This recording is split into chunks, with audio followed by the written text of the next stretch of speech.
দিনের কোলাহল শেষে নগরীতে যখন রাতের নিস্তব্ধতা নামে, ব্যস্ত শহর তখন আশ্রয় খোঁজে ঘুমের প্রশান্তিতে। কিন্তু ঠিক এই সময়েও কিছু মানুষের রাত কাটে আগামীকালের একমুঠো খাবারের অনিশ্চয়তায়। খোলা আকাশ, কনক্রিটের ফুটপাত কিংবা জরাজীর্ণ কুঁড়ে ঘরে রাত পার করা এই ছিন্নমূল মানুষগুলোর জীবন আটকে আছে বেঁচে থাকার এক অনুচ্চারিত সংগ্রামে, যেখানে স্বপ্নের আগেই আসে ক্ষুধা আর প্রয়োজনের হিসেব। তবে এই অসহায় মানুষগুলোর মলিন মুখে হাসি ফোটাতে রাতের অন্ধকার মুছে শুরু হয়েছে এক পবিত্র কর্মযজ্ঞ।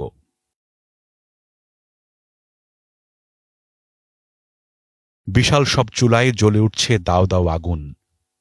কয়েক হাজার মানুষের খাবার তৈরির এই নিবিড় প্রস্তুতি চলে রাত থেকে একদম ভোর পর্যন্ত, যেখানে আলো ছড়ায় মানবতার প্রদীপ।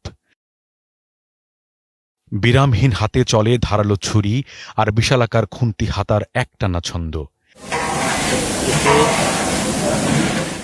আর জ্বলন্ত চুলার গনগনে আঁচে টকবক করে ফুটতে থাকে বিশাল সব পাত্র। তেল, নুন, মশলার ঘ্রাণে ভরে ওঠে আকাশ। কারও কোনো ক্লান্তি নেই, আছে কেবল প্রার্থনার মতো এক ঐকান্তিক নিবেদন, যেন আহারের প্রতিটি দানায় মশলা নয়, মিশছে এক অদেখা ভালোবাসা। এ যেন কেবল খাবার তৈরি নয়, হাজারো মানুষের জীবনযুদ্ধের ক্লান্তি ভোলানোর মহৌষধ তৈরির এক পবিত্র পরিবেশনা। ভোরের স্নিগ্ধ আলো ফোটার পর রান্নার পাট চুকিয়ে শুরু হয় পরিচ্ছন্ন প্যাকেজিংয়ের কাজ। পরম যত্নে আর সর্বোচ্চ স্বাস্থ্যবিধি মেনে সুশৃঙ্খলভাবে প্রতিটি প্যাকেট প্রস্তুত করা হয়। এই প্যাকেটগুলোতে কেবল খাবারই মোড়ানো থাকে না, মোড়ানো থাকে তীব্র ক্ষুধার মাঝে একচিলতে স্বস্তির প্রতিশ্রুতি। এরপর সকালের উজ্জ্বল আলোতে পরম সাবধানে খাবারের এই প্যাকেটগুলোকে নিয়ে যাওয়া হয় এবিজি স্পোর্টস গ্রাউন্ডের নির্ধারিত স্থানে। সারি সারি প্যাকেটগুলো যেন এক একটি ভালোবাসার সওগাত, যা ক্ষুধার্তদের মুখে জগৎ ভুলানো হাসি ফোটাতে অধীর অপেক্ষায় প্রহর গুনছে। পবিত্র জুমা পড়ে মানুষ যখন বের হয় মসজিদ থেকে, তখন শুরু হয় বিতরণ। দুস্থ নিঃস্ব পথঘাটের বাসিন্দাদের হাতে হাতে তুলে দেওয়া হয় গরম খাবার। কেউ জিজ্ঞেস করে না তুমি কে বা কোথা থেকে এলে। এখানে শুধু এক হাত বাড়িয়ে দেওয়া হয়, যেন আকাশ নিজেই নামিয়ে দেয় অন্যের ঝুলি।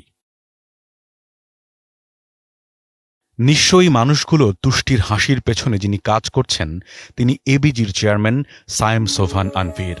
সম্পূর্ণ নিভৃতে কেবল মানুষের প্রতি গভীর দায়বদ্ধতা আর ঐশ্বরিক অনুকম্পা থেকেই এই মানবিক আয়োজন পরিচালনা করে আসছেন তিনি। তার ধর্ম ক্ষুধার্তের পাতে খাবার তুলে দেওয়া, ক্লান্তি মুখে প্রশান্তির হাসি ফোটানো। এই খাবারটা তো আমরা পাই না, হ্যাঁ যার উসিলে আমাদের খাবারটা দিছে, আল্লাহ সেন তার সেন ভালো রাখে। আমাদের গরিবের এই খাবারটা দেওয়া তৌফিক আল্লাহ তার দিক, আর আল্লাহ তার সুস্থ রাখুক, ভালো রাখুক, এই কামনাই করি। যাদের পেটের ক্ষুধার জ্বালা এই আহারে জুড়ায়, তারা হয়তো নেপথ্যের এই কারিগরকে চেনেনও না, কিন্তু তৃপ্ত মানুষের অন্তরের গভীর দোয়ায় এই নিঃস্বার্থ হৃদয় আর মহৎ উদ্যোগ বেঁচে থাকবে অনন্তকাল। আর্ত মানবতার সেবায় আনভির বসুন্ধরা গ্রুপ।